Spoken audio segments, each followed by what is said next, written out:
Jaya Radha Madhava Kunja Bihari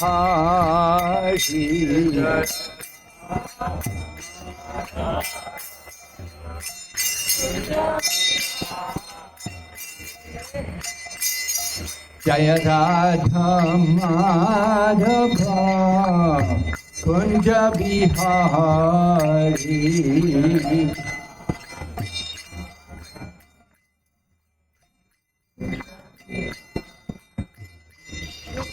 Gopi Jana Vallabha Giridharadhari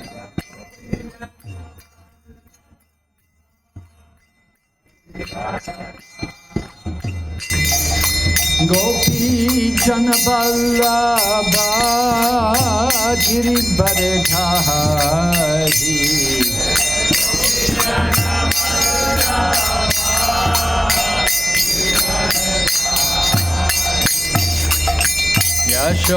Yashodanandana Praja Janaranjana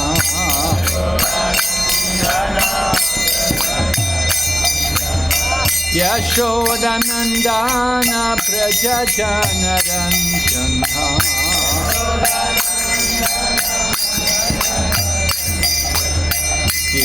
Yamunatira Vanachari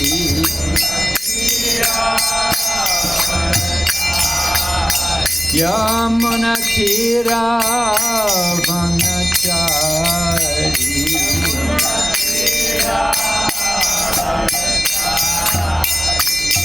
Jaya Radha Madhava Kunja Bihari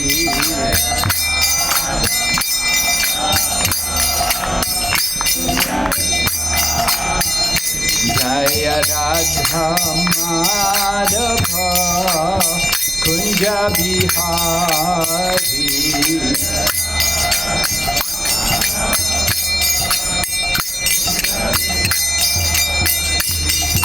Gopi Jana Vallabha Giridharadhari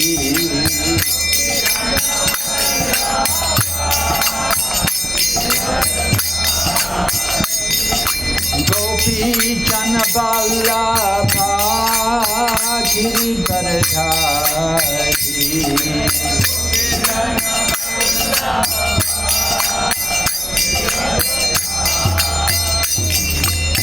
Yashodanandana Praja Janaranjana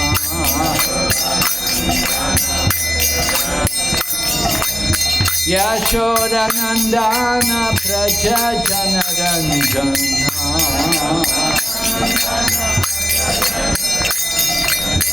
Yamunatira Vanachari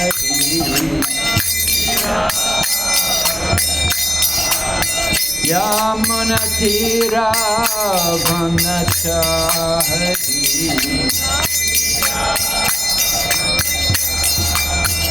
Hare Krishna Krishna Krishna Hare Hare Hare Rama Rama Rama Hare Hare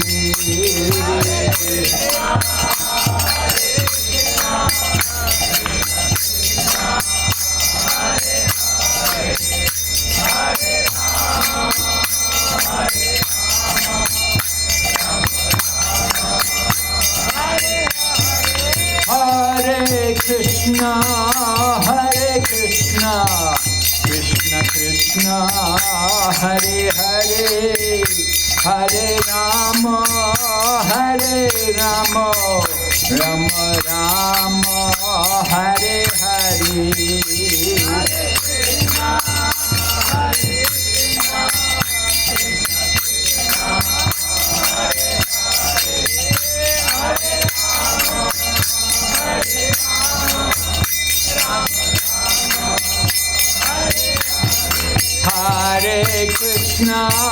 Hare Krishna Krishna Krishna Hare Hare Hare Rama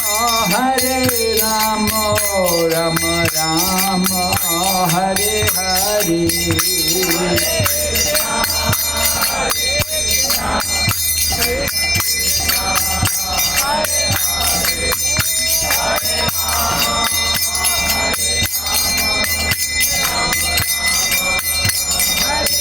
Nitai Gaur Hari Bo Hari Bo Hari Bo Hari Bo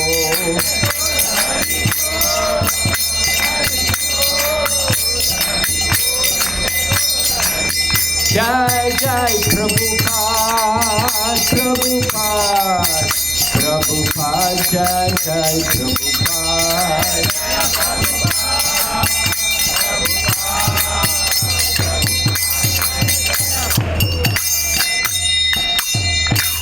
Gaur Premanande Namah Vishnu Padaya Krishna Preshtaya Bhutale Srimati Bhakti Vedanta Swami Niti Namine Namaste Saraswati Devi Gauravani Pracharine Nirvishesha Shunyavadi Paschatya Desha Tarine Om Namo Bhagavate Vasudevaya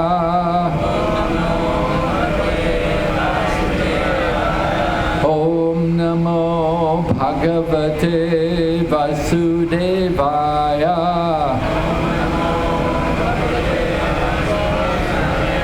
Om Namo Bhagavate Vasudevaya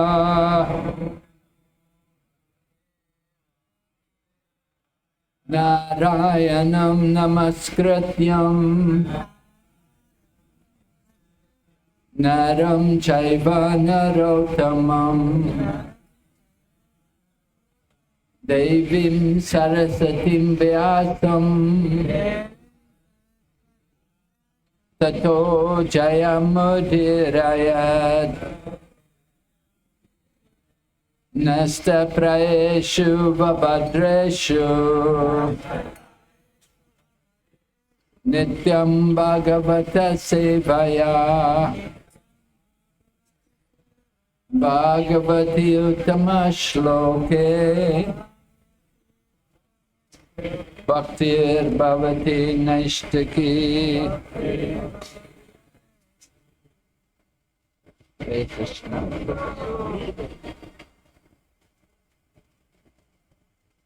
So today we're reading Srimad Bhagavatam, first canto, chapter number 9, Passing Away of Bhishmadev, text number 16.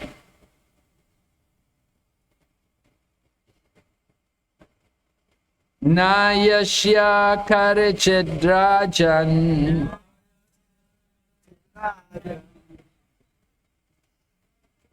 Nayashya Karichidrajan Human Veda Vihitsitam Humam Veda Vihitsitam Yad Vichityanasya Yukta Yad Vichityasya Yukta Muyanti Kavayopihi Muyanti Kavayopihi Nayashya Karichidrajan Human Veda Vidhitsitam Yad Vichityanasya Yukta Muyanti Kavayopihi Nayashya Karichidrajan Human Veda Viditsitam Yad Vijnanasaya Yukta Moyanti Kavayopihi.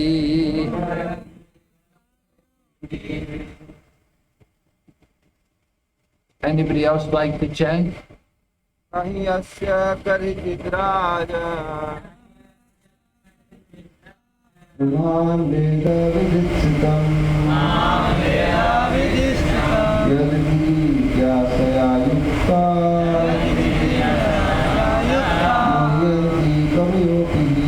Moyanti Kavayopihi.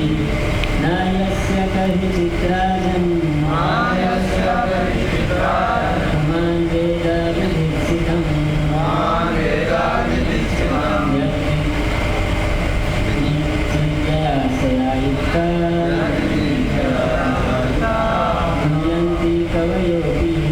Moyanti Kavayopihi.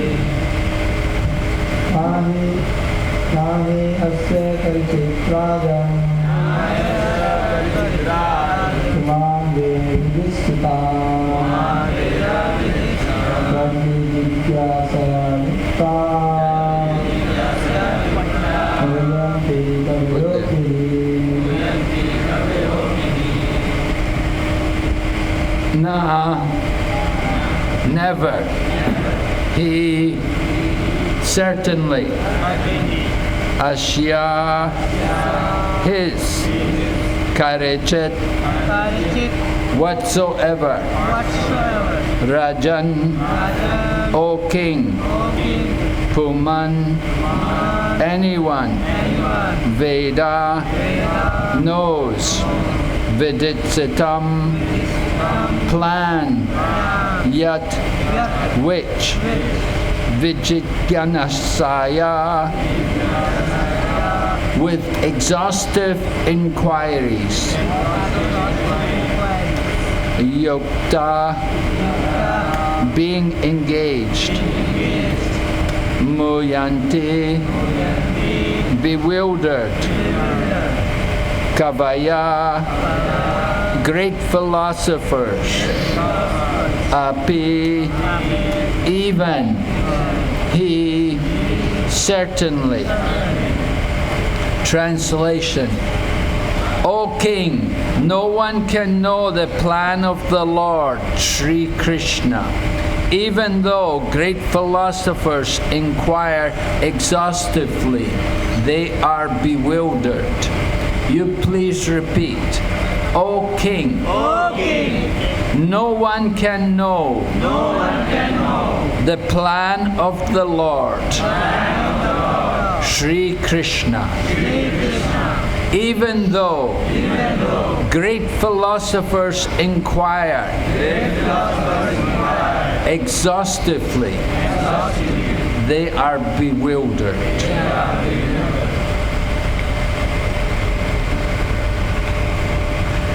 Purport by Divine Grace A.C. Bhakti The bewilderment of Maharaj Yudhishthira over his past sinful acts and the resultant sufferings, etc. is completely negated by the great authority Bhishma, one of the 12 authorized persons.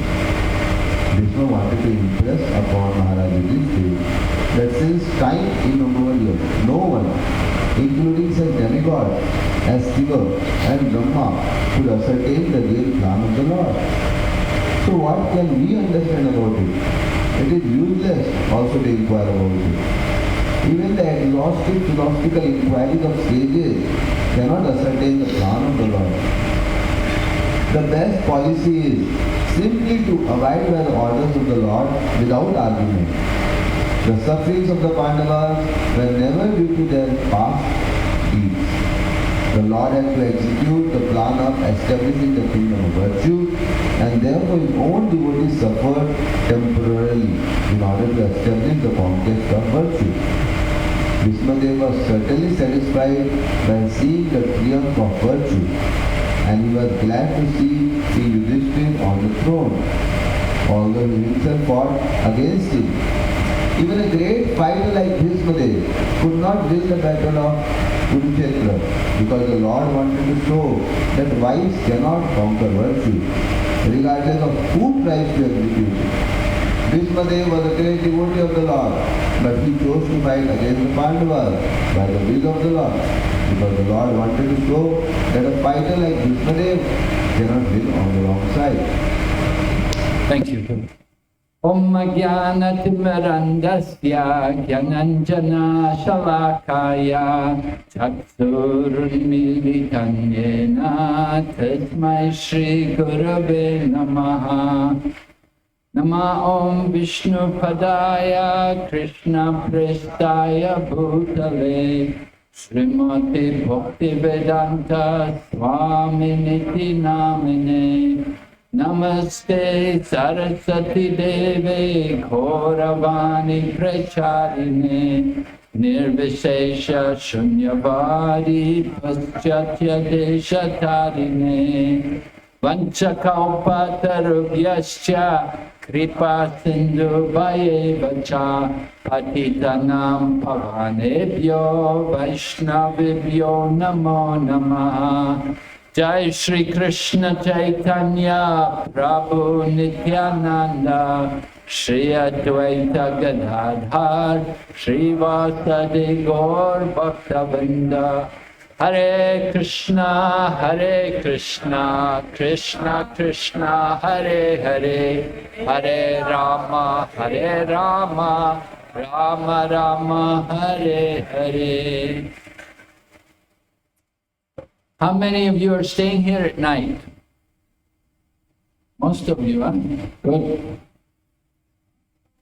So nice to see your energetic kirtan.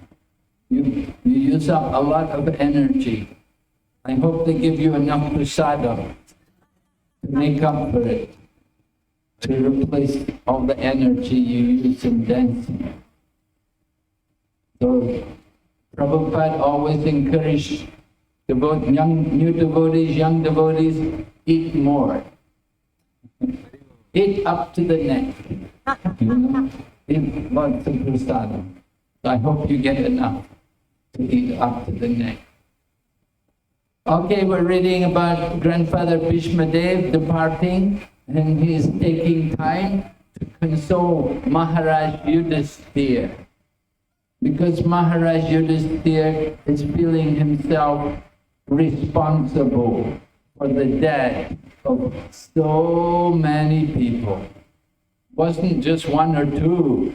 It was many, maybe how many crores? 60 crores, really. Okay, and so many people died, right? We cannot conceive. And Lord Bhishmadev is there, and he's speaking in the presence of Lord Sri Krishna, as well as Maharaj Yudhisthira and his other Pandava brothers, and so many other souls. They had all gathered to witness the departure of Grandfather Bhishma. When you go to Kurukshetra, you can see that place, right? How many of you have been to Kurukshetra? Not many, huh?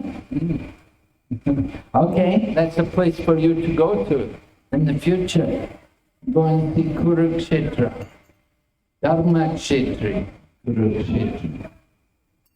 Kurukshetra is famous for two things. One is for speaking Bhagavad Gita, and the other is for Rathi Yatra. The first Rathi Yatra took place at Kurukshetra. So this has become the expansion. Our Rathi Yatra is the expansion of the original Rathi Yatra, which took place from Kurukshetra, when the gopis wanted to bring Krishna back to Vrindavan. And this is our Vrindavan, right? This is our Gundicha. Gundicha means the heart. Our heart is, the home is in the heart. Home is always in the heart. Our heart is always in the home, right? We should be at home. We like to be at home. So, Gundicha, Vrindavan, that is our real home. That's where we all belong with Krishna. And this Rath Yatra is to bring us more into that consciousness of Krishna, to qualify us, that we can enter into that Vrindavan mood. So Grandfather Bhishma is explaining to all the great personalities who have come to witness his departure, and particularly to Maharaj Yudhisthira, that everything which happened was the plan of the Lord. It was all the arrangement of the Supreme Lord. He planned everything. And the purpose of his planning was described by Srila Prabhupada in the purport, that the Lord wanted to establish a kingdom which would be ruled by virtuous people. He wanted that Maharaj Yudhisthira, who is the son of religion personified, that he should lead, he should be ruling the kingdom. He did not want that Dhritarashtra's sons should be running the place. Not that they were totally corrupted, but they were not devoted.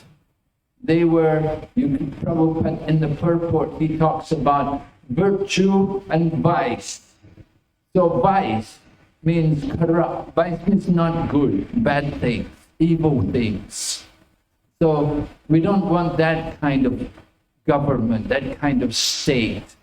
We want a virtuous kingdom. And in order to have a virtuous kingdom, the leader must be virtuous. And Lord Krishna therefore wanted the Pandavas, headed by Maharaj Yudhisthira, that they should rule, that they should actually take the charge of the kingdom. Everything is the plan of Lord, the Supreme Lord. Now, Prabhupada explains how for some time, although the Pandavas were his devotees, they had to accept difficulties. They went through a number of difficulties for a number of years.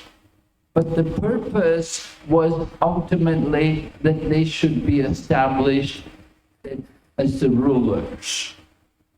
We have to understand the Lord had a plan, and nobody else can actually understand the plan of the Lord. We try to understand, but the dealings of the Lord are inconceivable to our limited senses. We are limited. The Lord is unlimited. We make plans, Maya will destroy them, right? We're planning for our own sense gratification, how we will live in this world. But often whatever plans we make, they fall apart. They fail to be realized. But the plans of Lord Sri Krishna never fail. They always materialize. And it happened also in the case of the Pandavas, that they took the rule of the kingdom. Now, the interesting point was that Grandfather Bhishma was on the other side. Although he is described as one of the Mahajans, there are 12 Mahajans mentioned in Srimad Bhagavatam. Mahajans meaning the authorities in the path of devotional service. So the Mahajans are named Swayambhu Narada Shambhu, Kumar Kapilo Manu, Pralado Janako Bhishmo, Balir Vyasaki Vayam. And that Vayam, that is Yamaraj. Lord Yamaraj is also one of the Mahajans. So Grandfather Bhishma's name is there. Sometimes people are surprised. Why is Bhishma's name there? He fought against Krishna. What did he do? You know, he even stood and witnessed Draupadi. They attempted to disrobe Draupadi. He didn't say anything. Even one of the Kauravas, one of the brothers of Duryodhana, Vighna, he objected. And he told them, this is wrong. You shouldn't do this. It's not right. This is not dharmic. And that was why in the Bhagavad Gita, you can see in the beginning of the Bhagavad Gita, where Duryodhana is speaking, he wants to encourage the people on his side. And he mentions, we have great fighters like Bhishma and Drona and Karna. And then at the end, he said, and Vikarna.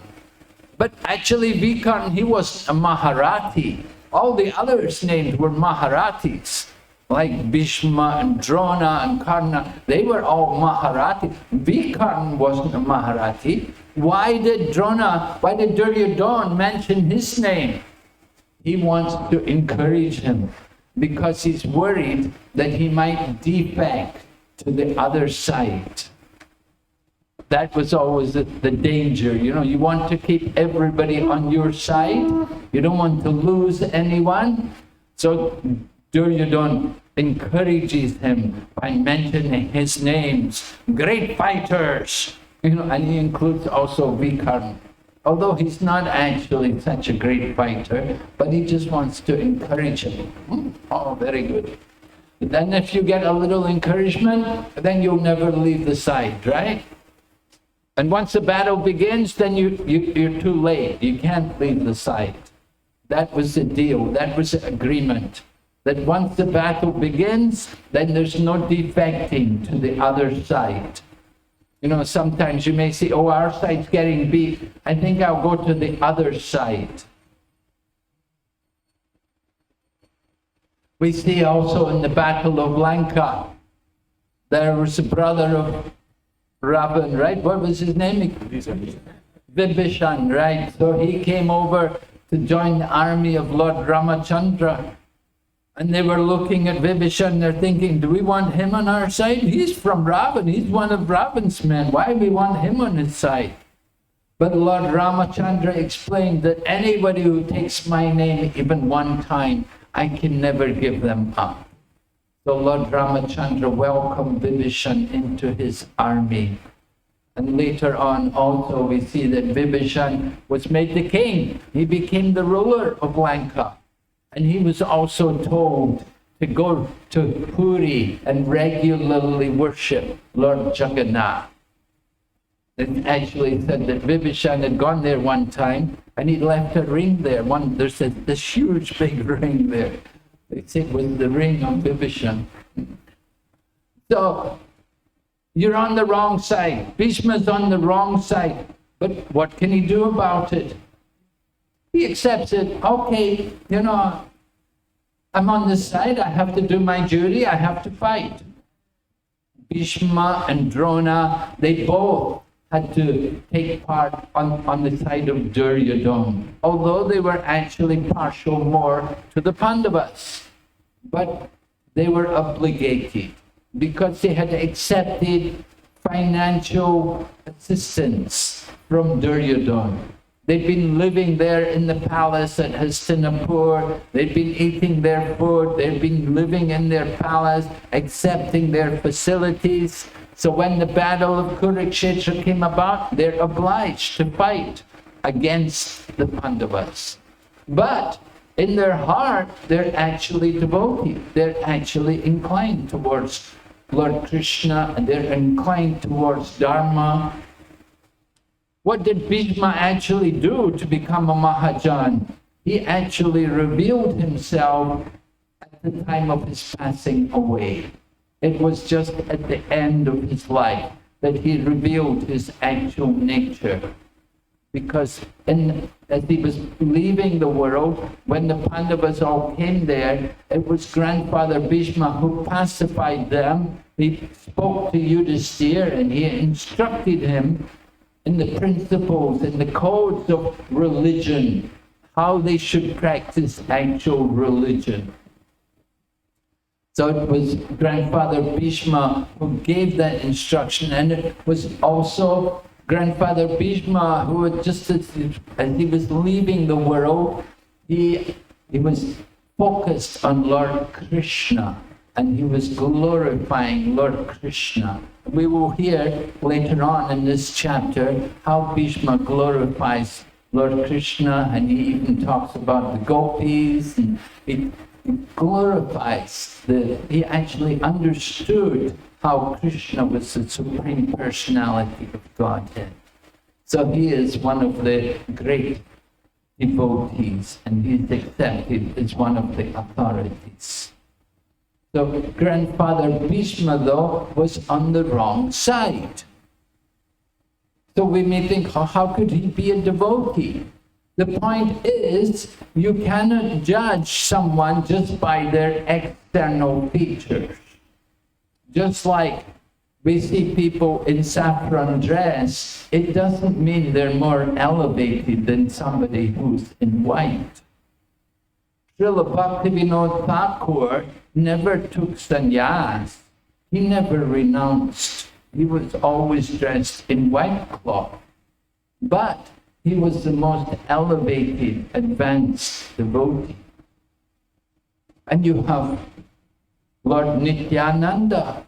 Lord Nityananda also was, he has two wives. It appears like, is he a Grihastha? Actually, he is Avadut. He's beyond all the ashrams. He is the Balar, non-different from Lord Balaram. And this Lord Balaram is non-different from Krishna. Lord Nityananda is not different from Sri Chaitanya Mahaprabhu. So Lord Nityananda is a great Paramahamsa, great devotee. And he's playing the part like an ordinary person. Pundarik Vijayaniri, another person. He appeared to be like a materialist, but actually he's a great devotee. When he heard Mukunda sing a verse from Srimad Bhagavatam glorifying the mercy of Lord Krishna, the bhava within him awakened, and he revealed his transcendental love for Krishna by exhibiting the greatest ecstasy. Srila Prabhupada came to the UK in the 1970s. In the 1970s, there was a lot of interest in spiritual teachers. It was even the Time magazine had decided one year to be the year of the Guru. And they talked about different gurus. And so when Prabhupada came to London, he was staying in our little center in London, and many reporters came to meet him. And they could see Prabhupada living in our very humble little center in London. And they also saw the devotees, what the activities we were doing, that every day we would be out on the streets singing and dancing and distributing a little magazine to collect a few coins as a donation. So people, these reporters who had come there, they actually had some appreciation for our Krishna consciousness movement, that this was a genuine religious process. And they were worried about some other different so-called spiritual teachers, because there was a lot of news, particularly about one person who had ran out of India and gone to the West, and he was living in great opulence, surrounded by many women, and he had a big fleet of very expensive motor cars. So they were asking Prabhupada, how do we do you want to comment about these teachers, these so-called teachers? Do you want to say anything about them? Do you think they're genuine or not? Look at their opulence. So Prabhupada explained to these reporters that you cannot judge who's a genuine teacher just by the opulence. That's not how you judge. And Prabhupada explained, the person who's riding a bicycle he may be a cheater. And the one who's riding in the big car, very expensive car, he may be genuine. He may be a real teacher. You cannot judge a person just by the external features. We cannot judge someone's spiritual advancement simply by the color of their dress, or simply because they've shaved their head and put on the marks of a devotee. Just as Battle of Kurukshetra, Bhishma and Drona are fighting against the Pandavas. Does it mean Bhishma's a demon? He's a great devotee. He's not a demon. We have to be very careful how we judge people, how we look at people. Don't just look at the external features. Prabhupada explained the important thing is what do they say? How do they speak? Right? In the Bhagavad Gita, you can see Arjuna's question to Lord Krishna. Stita pragnasya ka bhasha samadhi stasya kevshava. Stita kim prabhaseta kim asita prajeta kim. Arjuna is asking this question to Krishna. What is the nature of one who has achieved transcendence? How does he speak? And what is his language? How does he sit? And how does he walk? It's a very important question. And Lord Krishna gives a very good answer. He explains very clearly that one who has actually achieved transcendence, then he has controlled his mind and senses, and he is fixed on the transcendental platform. He has conquered over material desire. This is actually the symptom of a person who is in transcendence.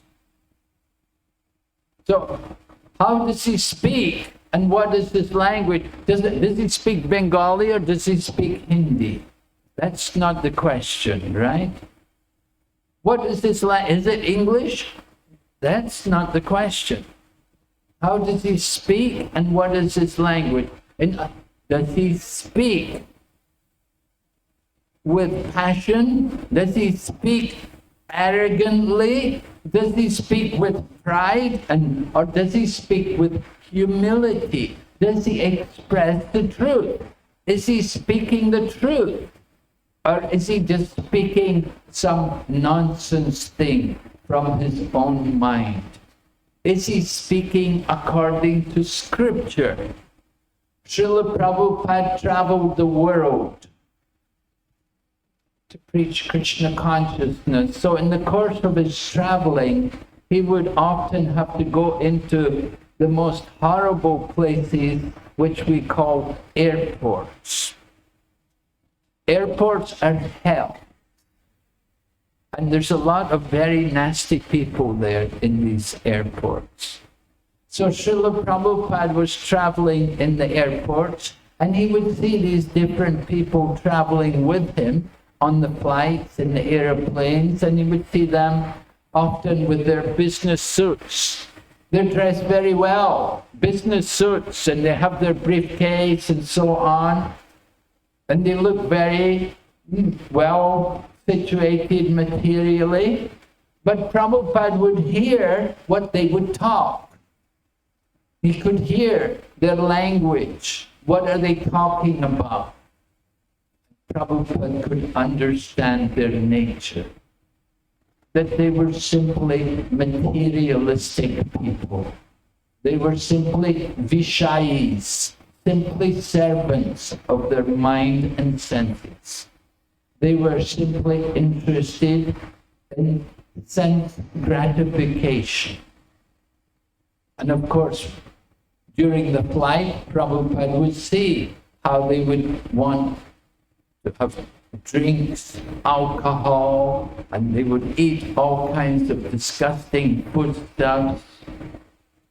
So Prabhupada understood, although they may appear to be very well educated, very well situated materially, they're actually mudhas and naradamas. They're fallen souls. They have not taken the real advantage of human life. Human life is meant for inquiry, investigation, thoughtfulness. Human life is not meant for just working hard to eat and sleep and mate and defend. Grandfather Bhishma understood the importance of religious principles, dharma, following dharma, doing his duty, fighting with detachment. We see a nice example of this in Srimad Bhagavatam. It comes in the 6th canto of Srimad Bhagavatam, the pastime of Vritasura. Now Vritasura, in his previous life, he was Chitraketu.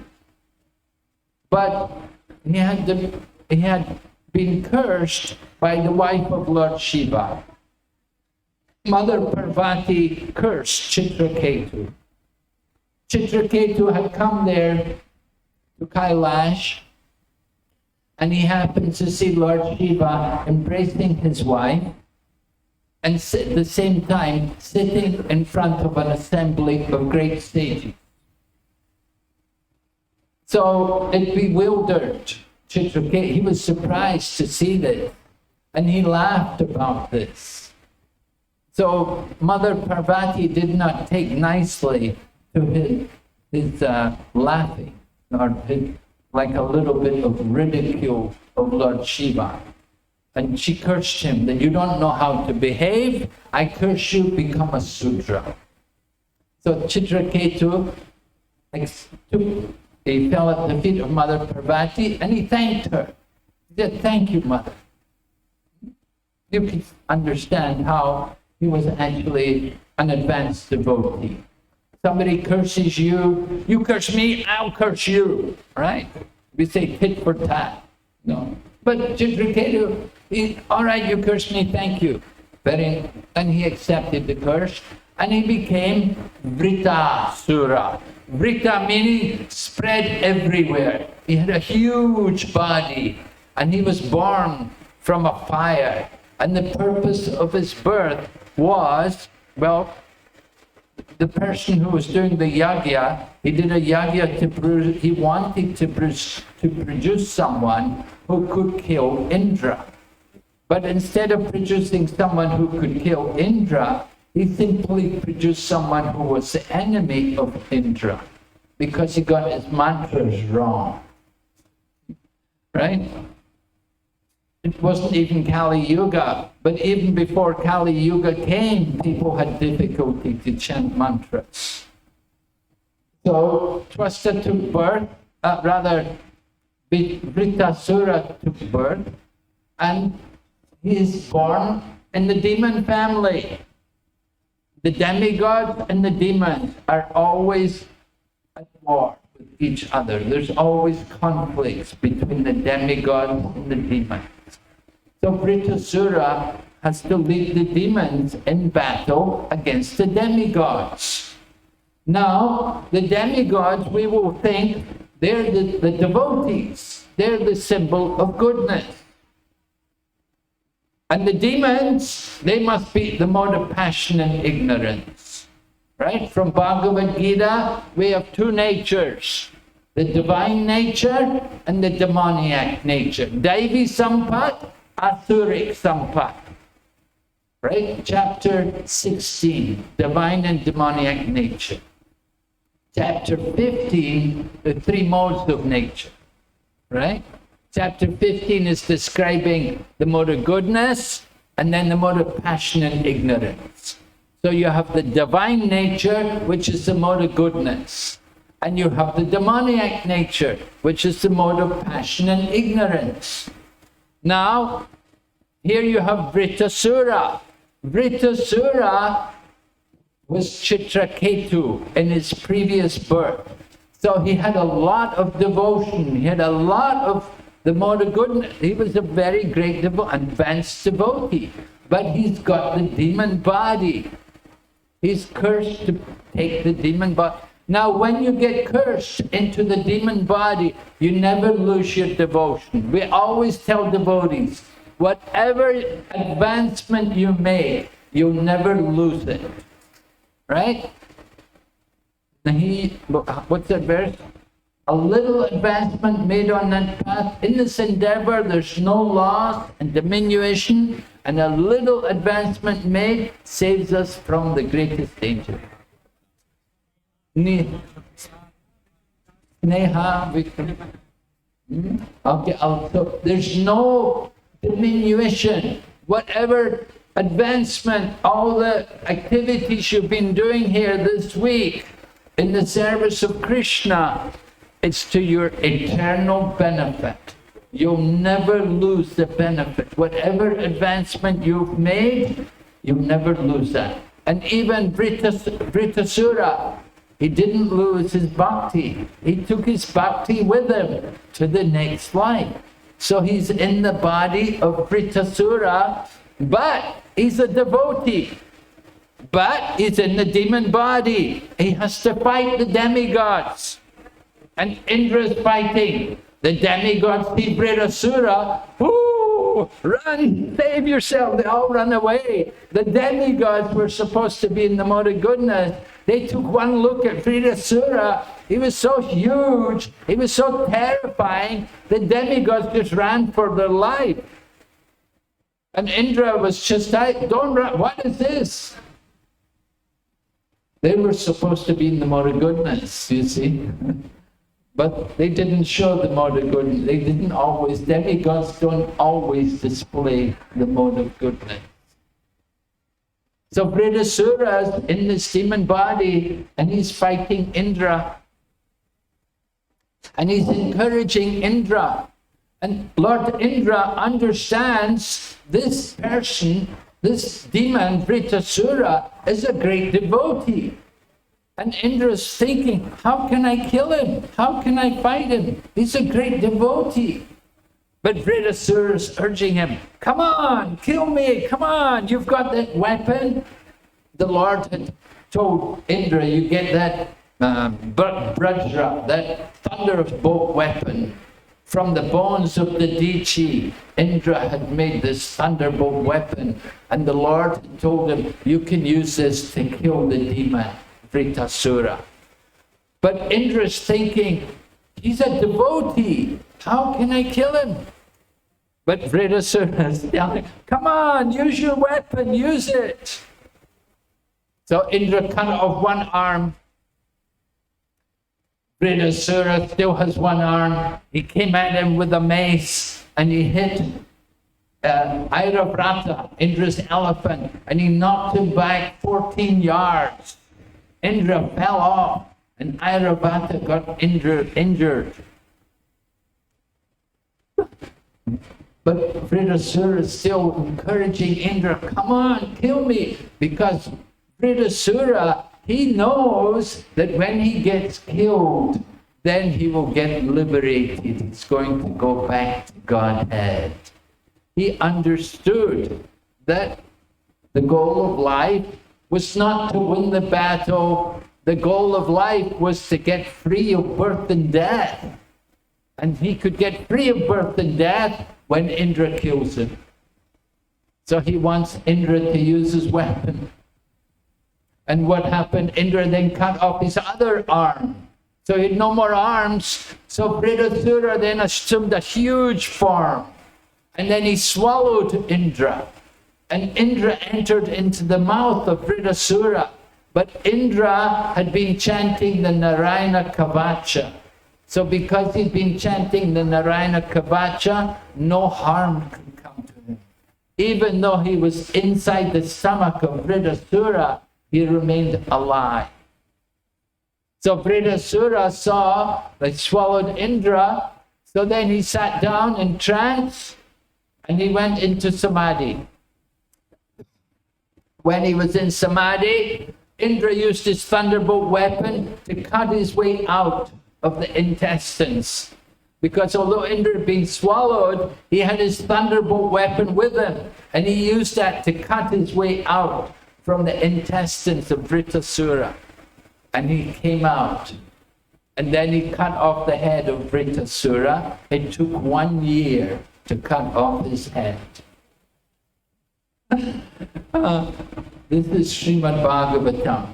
It's telling us how Vritrasura, although he was in the body of a demon, he was a great devotee. And Vritrasura was preaching to Indra. He was telling Indra, victory and defeat is not in our hands. It's all the arrangement of the Lord. He is the controller. Everything is moving under his direction. Purusha and Prakriti are all under his control. We are not the doer. It's all going on under his arrangement. We know from the Bhagavad Gita, Lord Krishna similarly told Arjuna, Nimitta matra bhava savyasachin. Just become an instrument in my service. So this is our position. This is the position of devotees. Simply be an instrument in the service of Lord Krishna. Victory or defeat is not in our hands. Don't be attached to the result. Just like we put on this Rath Yatra festival. And you want to distribute books, don't be attached. Just do your duty. We approach people and ask them, would you like a book? They, oh, no, I've got some. Oh, okay, thank you. You know, we did our duty. Our duty is to give them the chance. We put on these programs, we give everyone a chance to hear about Krishna, to become a devotee. Who will become the devotees? That's up to Krishna. Krishna chooses who will be his devotees. It's all done by Krishna. He makes the plans. We are simply the instruments in his service. Hare Krishna. Okay, any question?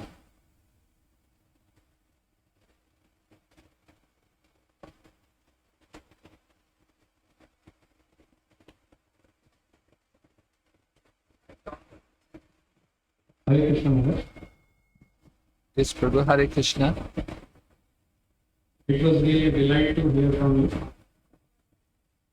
But in the beginning, you said everything is Krishna's plan, just in case of Vighna, and second example, Vighna. Raj, how can we neophyte devotees know what is Lord's plan for us? Sometimes we give our efforts and don't get the result. We may think it is Krishna's plan. Or the expectation could be we give more efforts, or we do it other way, not that way. And the results might come. So how do we know what is Krishna's plan? Where do we draw the line? Well, we have instructions from our spiritual authorities, Sadhu, Shastra, and Guru. So we act according to Sadhu, Shastra, and Guru. They direct us. They give us different duties. We have to act in dharmic ways according to the codes of religion. We have to perform our activities. Some people have duties, for example, to worship the deity. Someone else is a cook. Someone else is a manager. We all have different responsibilities. So we do whatever is expected of us. And at the same time, we want to be detached from the result. But at the same time, we do want to endeavor. It's not that we don't make an endeavor. We should want to endeavor for the service of Krishna. But at the same time, the result, will be given by Krishna himself. Sometimes we may be successful, sometimes not. But there's no failure. There's no question of failure in executing our duty. Lord Nityananda went with Haridas Thakur to preach to Jagai and Madai. And on the first attempt, they were not successful. But there was no failure. The fact that they made the attempt was glorious. Prabhupada never considered that somebody had failed. The devotees went to Japan. Now, this was 1970, very early. Devotees were going to Japan. Devotees were book distributors. Japan at that time was economically prosperous, and the devotees would go to Japan to do book distribution, and the money would come to Vrindavan to build the Vrindavan temple, and some also went to Mumbai, the Juhu temple. Prabhupada needed money to build these temples. We didn't have all the support which we have today. We didn't have the congregation. How did we get money to purchase, to do anything? Book distribution. And where to get the money? You wouldn't get money on book distribution in India, not in the 1970s. We would sell Gita Gan, 1 rupee. So you're not going to make much money. I mean, we do book distribution, but it's not going to build temples. So devotees were going to Japan, giving the money to Prabhupada.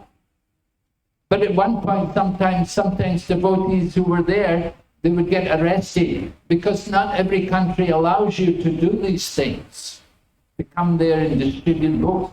So one devotee, he had got arrested, he got deported, came in the newspaper, Hare Krishna deported from Japan. So some of Prabhupada's godbrothers, they said to Prabhupada, said, look at this, see this.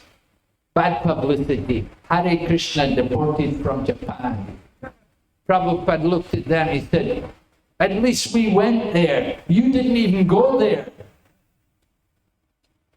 So Prabhupada did not think failure.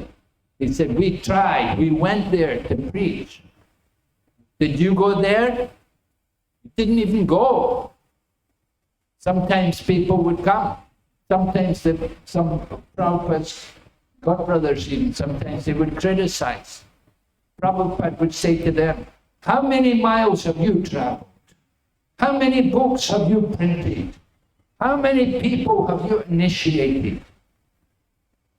None of them could answer, because none of them had done anything compared to what Prabhupada had done.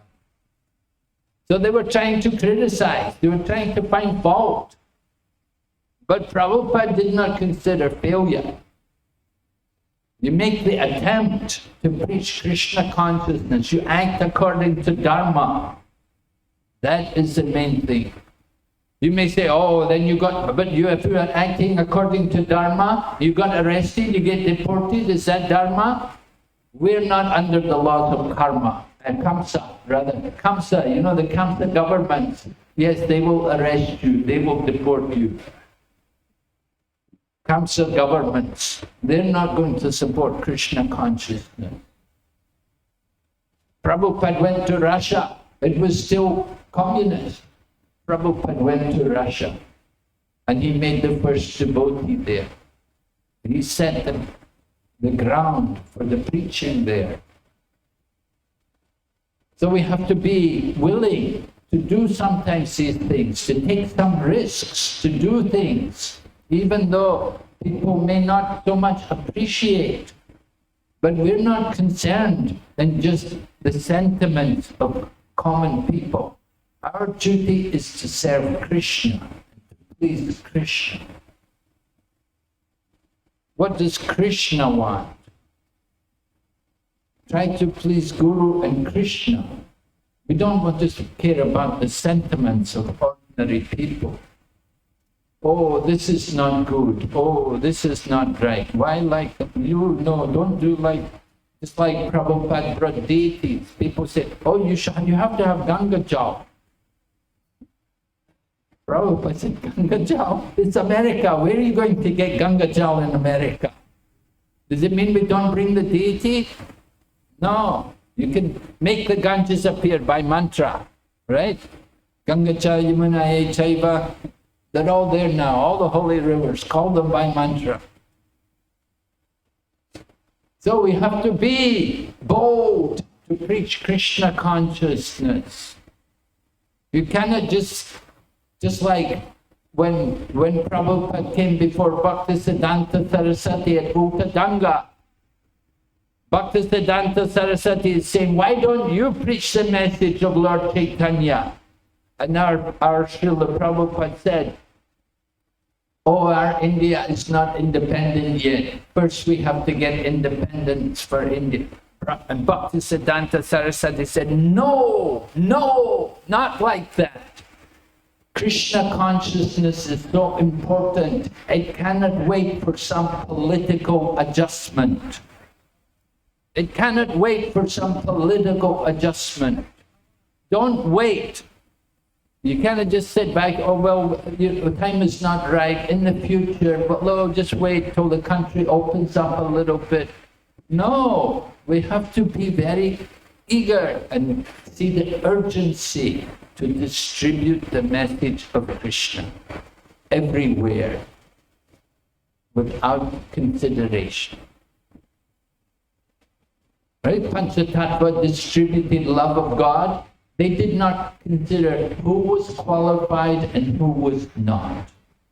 Young men, old men, women and children. They distributed Krishna Prem to everyone without consideration. Hare Krishna. Okay, no other questions? Yes, you have a question?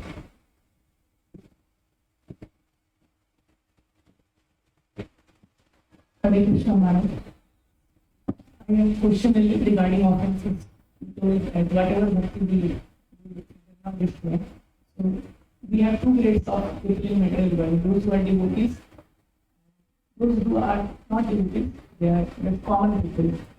So, in devotees also there are various grades of devotees. So, how it acts when we, our act or diverse, if some common people get hurt, various grades of devotees get affected. So it destroys bhakti or it covers? But we have heard Hati Mata Raj. Yes, right. Yes, certainly offense against the devotee will be more serious than the offense against the common people. But generally, devotee is respectful to all living entities. We don't know who's going to be devotee. That's the point. You may say common people. They may not be devotees now, but in the future they may become devotees. So we're respectful to everyone. We offer respects to everyone. I was with Srila Prabhupada one time in London. We went to this Hindu temple. They were worshipping Brahma, Vishnu and Shiva. And Srila Prabhupada told there, he said, a devotee of Krishna not only offers respects to Brahma, Vishnu and Shiva, they will offer respect even to the tiny insect, because they see Krishna in the heart of all living entities. So we have to see Krishna within everyone, and then we deal carefully with everyone. Yes, so devotee wants to deal nicely. We don't want to commit offenses. How can we atone if somehow by chance we have committed offenses? We can make up for this by offering our respectful obeisances and begging forgiveness, and by also serving by giving service to people, offering service. That is how we atone, by Krishna consciousness. The more we practice Krishna consciousness, then we can atone for our different sins from the past. how do we offend people? We may criticize someone on the basis of their birth. We may criticize someone on the basis of their caste.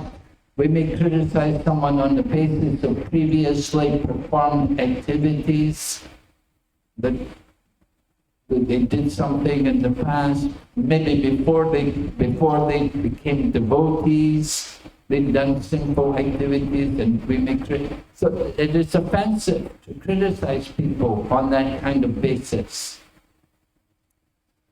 We should not criticize people, but rather we should see the good, particularly in all devotees, because they're serving Krishna. All right, there was one other question. Question was, I have two questions. One, we see the case of Vighna, as you mentioned that he was in Vighna, and that was revealed toward the end of his life. But till the time he remained in the people thought some less about him. Vighna is a typical example of someone being misunderstood and gets revealed the real identity toward the end of his life. In our devotional service also, we often have the fear of being misunderstood. We have expectation that people should understand me. At least the devotee should understand me. And this kind of expectation sometimes becomes so much difficult for one to move ahead. So the question is, Maharaj, how can we transcend this kind of expectation and we are just oblivious, whether good or not, first of all? We have expectation that people should always understand me. Even if they don't, and even if they do misunderstand me, how can we still go on? Well, we have to consider, first of all, what are you doing? That what you're doing must be authorized. That's an important point. That you're not just doing something simply according to your own speculation, but what you're actually doing is under the authority of your senior leaders, your spiritual teacher, and so on. And then, if people misunderstand, then we should not be disturbed by it. We should simply tolerate. Just like I was telling you about Srila Prabhupada. Now some of the people, even the God brothers, were not understanding Prabhupada's mood and his mission in distributing Krishna consciousness. But it didn't bother Prabhupada. He didn't worry about it. He continued because he knew what he was doing was right, because it was authorized, because it was the will of the scripture. It was authorized by Sadhu, Shastra, and Guru. So Prabhupada continued with the mission. So in the same way, if you're doing something which is authorized, you don't need to worry about it. People misunderstand it. You continue to do it. The end will justify the means. We have to see the result. You know, you're doing something. I don't know, you didn't tell us what you're doing, which is so difficult for people to understand, but hopefully there'll be some good result from it. And then in the end, people will appreciate it, and they will understand what you were doing. So you have to have faith that you're performing, that what you're doing is correct and authorized. And don't be so much worried about what other people think, so long as you're guided by Sadhu, Shastra, and Guru.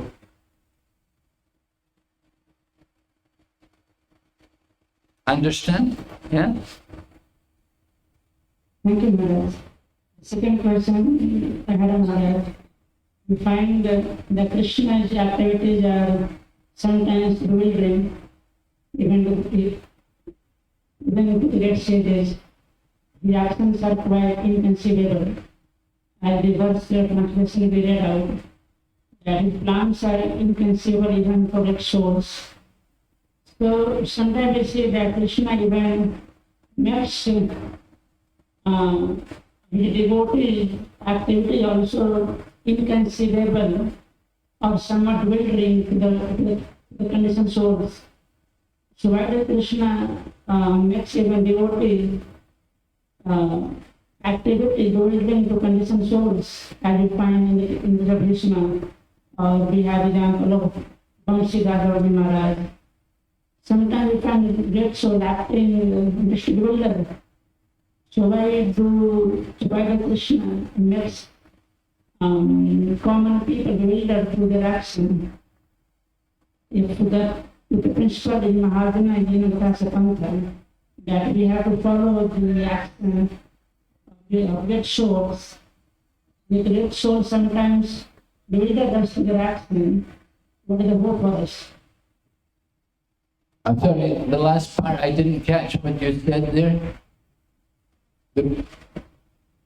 We are told Mahajana Jinavakasa Pantha that we have to act, we have to follow the footsteps of great souls. The great souls sometimes bewilder us to their action.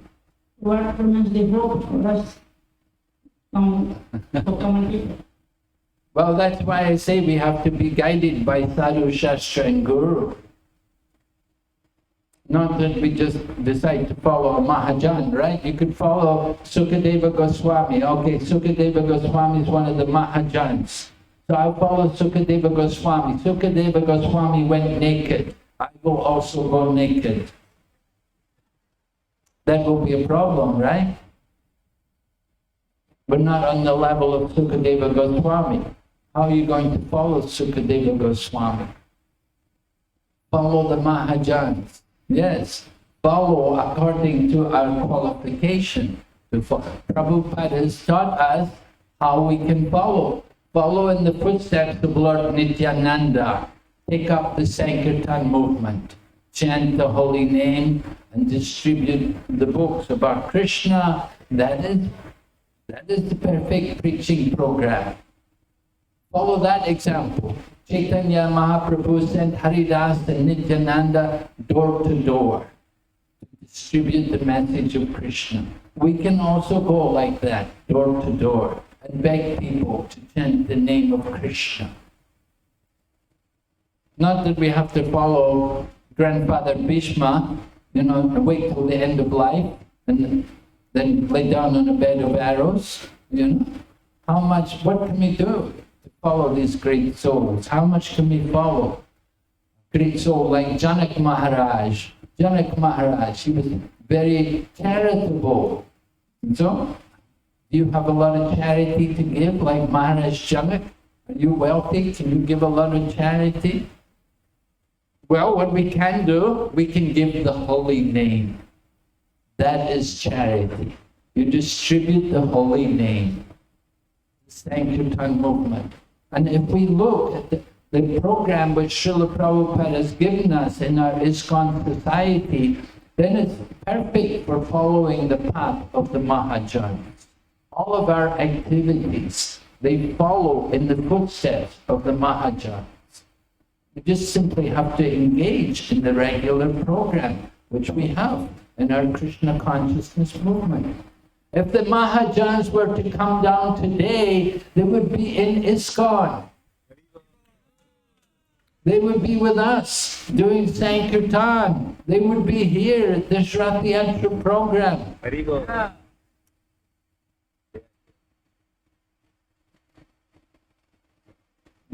Okay. Yesterday somebody in the group asked me a question. And I said, when we are worshipping Jagannath in Puri, we tend to the same degree we go for person of Jagannath in Puri or when we take person here. Different deities are there of Jagannath in different temples. We the same result. Yes, same result. Yes, it is. The same result. The Jagannath and Jagannath Puri, Jagannath here, is there any difference? No, they're the same. Lord Jagannath, the same program, the same result. You worship Lord Jagannath here, you get the same result. Okay. Don't doubt that there's any difference. The Lord is everywhere. So He's also here in this Jagannath here. And you can see He's making nice arrangements how every year the Jagannath festival is so popular, so many people come, so many people get prasadam and they hear the holy name, they have association. You can see the potency of Lord Jagannath. Goes on every year, growing bigger and bigger. Right? We're only 50 years. The Jagannath Puri, how long have they been doing Rath Yatra? 3,000 years or something. So, we're also growing. They're growing, we're also growing. No difference, it's the same Jagannath. Okay, Hare Krishna, thank you very much. Srila Prabhupada ki jai. Srimad Bhagavatam ki. Gaur Premanande.